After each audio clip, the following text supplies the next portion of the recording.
So here's a fun problem that's actually not under Wiley, but I wanted to step you through it just because I think it illustrates that there's some themes here that are not too hard to digest, but then allow you to do problems that might otherwise make you panic. All right, so here's the question. Let's say that you have a disk of mass m and radius r that is attached to a spring at its center of mass, and that this spring is going to cause this guy to sort of wobble back and forth at small angles. All right, and our job here is to show that the period of oscillation, if this is a spring of constant k and a disk of mass m, that the period of oscillation is 2 pi root 3m over 2k. Now I just want to point out that we are definitely ignoring the mass of the spring, okay? But the reason why I wanted to do this problem is because I think that it's the kind of problem that you look at it and you think, oh boy, springs, rotation, you know, oh my God, what do I do? So what you do is you step back and you say to yourself, all right, well, what do I know about how we treated all cases of simple harmonic motion? What I hope you know is that we basically said that in any case of a small oscillation that there should be a restoring force or a restoring torque whose value is proportional to the displacement from equilibrium. That's the definition of the restoring torque.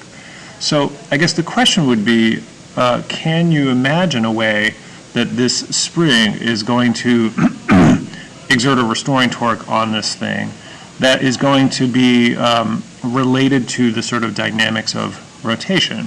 Well, I think it's not too complicated. If you imagine that the oscillations are really quite tiny, you can think about the point of contact with the floor as being stationary. In other words, if there's friction that is going to prevent this thing from slipping, sorry, I should have said that before. This problem involves no slipping. If there's friction here, we can say, look, all right, well, if this thing kind of gets nudged over a smidge like that, and then the spring ends up pushing back this way, so it gets nudged over a smidge like that, okay, that this thing will sort of go, you know, oscillate back and forth around that equilibrium position.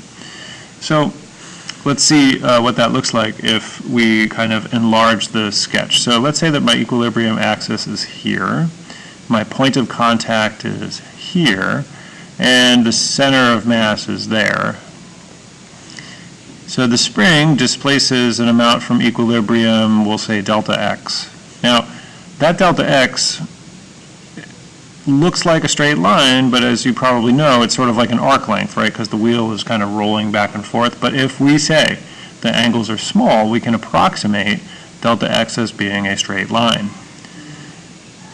We can also say that the radius and the angle here will be related by the idea that x is equal to r theta.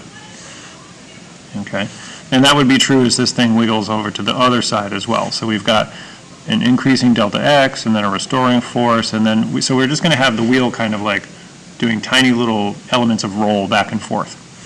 Okay, so if we were to use the idea that we applied with the mass on spring, we would say negative k delta x is equal to ma. Okay. Now, I don't know about you, but I don't know if this is a straight line problem or a rotation problem. So I'm going to use rotation because rotation will boil down to the straight line problems if it is one, but it can't go the other way. So we don't want to use a linear approach. We want to use a rotational approach. So net torque should equal I alpha. The net torque here is essentially, I think the best way to think about this is you've got a force exerted over that moment arm, and if the angles are small, we can just presume that this is perpendicular to the moment arm at all times, and this point of contact where the friction is what we're going to treat as our rotational quote-unquote origin. So basically, I'm going to say that the force times the moment arm is R K delta X. Okay? That's my RF, where F is the spring force. Now, the moment is going to be the moment of inertia around the contact point. So that's the I-com plus mr squared. So if it's a disk, I-com plus mr squared is 3/2 mr squared. Okay? So if you take a look here, I've got an equation that says torque is equal to I alpha, and I don't know about you, but I feel like if we could just somehow say alpha of t is equal to minus something, something, something, theta of t, we would be really close to finding the natural frequency of the system. But where's the theta? Well, the theta is here. Remember, we're basically making this argument that as this thing angularly oscillates back and forth, that x is equal to r theta. So I'm going to say negative r k r theta is equal to 3/2 mr squared, alpha.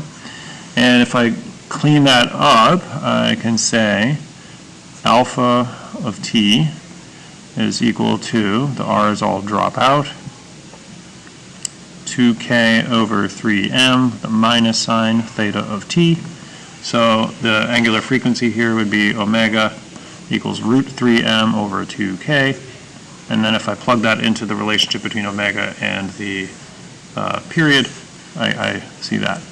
Okay, so again, this is a nice sort of hybrid linear and rotation problem, and there's one that's a lot like this on your Wiley involving a block that's pinned to a pivot through its center, but then oscillated by a spring.